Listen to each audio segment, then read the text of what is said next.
আগামী অর্থবছরের বাজেট প্রস্তাব পেশ করার পরদিন রাজধানীর ওসমানী স্মৃতি মিলনায়তনে সংবাদ সম্মেলনে হাজির হন অর্থ উপদেষ্টা ড সালেউদ্দিন আহমেদ।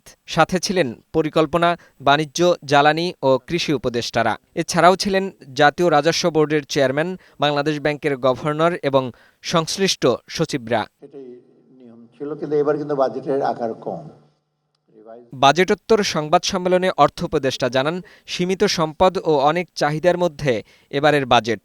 কথার ফুলঝুরি না দিয়ে আগামীর বাজেট করা হয়েছে জনবান্ধব ও ব্যবসাবান্ধব। জীবনযাত্রাটা যেন সহজ হয়, মানুষের ক্রয় ক্ষমতা যেন বাড়ে, দেশে শান্তিশৃঙ্খলা থাকে, ব্যবসা বাণিজ্যের অ্যাটমসফিয়ারটা যেন ভালো থাকে, সেই সাথে কিন্তু আমরা এই বাজেটটা এভাবে সাজিয়েছি।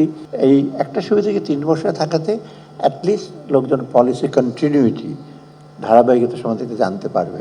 সংবাদ সম্মেলনে জ্বালানি, বাণিজ্য, কৃষিক্ষেত্রে বাজেট প্রস্তাব তুলে ধরেন স্ব উপদেষ্টারা। সবজির বাজার করেন বা চাউলের বাজার করেন, কিন্তু একটা মোটামুটি একটা স্বস্তিকর পরিস্থিতিতে ভিতরে আছে। আমাদের এই বাজেটটা হচ্ছে মেইনলি অপচয় কমানোর বাজেট।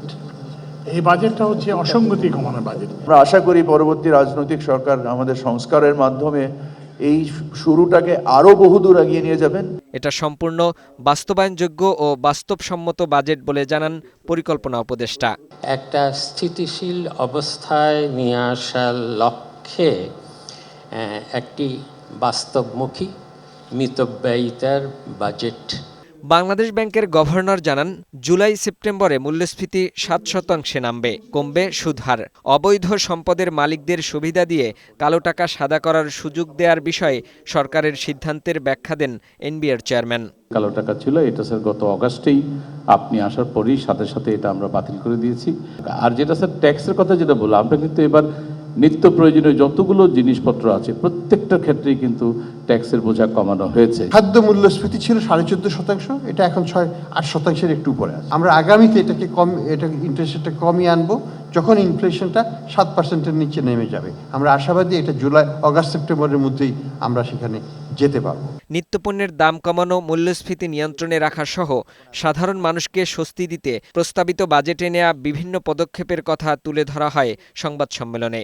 দেশে আপনার সবার জীবনযাপনকে একটু আরও স্বচ্ছ করা, মানুষের জীবনযাত্রার মান উন্নয়ন করা, সেই জন্য আমার সামাজিক নিরাপত্তা বা অন্যান্য বিষয়ের উপর একটু নজর দিয়েছি। টাকা যারা পাচার করে তারা অত্যন্ত বুদ্ধিমান লোক, সময় লাগবে, তবু প্রোগ্রেস হচ্ছে। আমরা বলছি না যে খুব ভালো জিনিস করে ফেলেছি কালো টাকা সাদা করা, এটা অনেক সময় আপনার কম্পালশন বা ইসের খাতিরে করেছি, সেটা আমরা দেখব।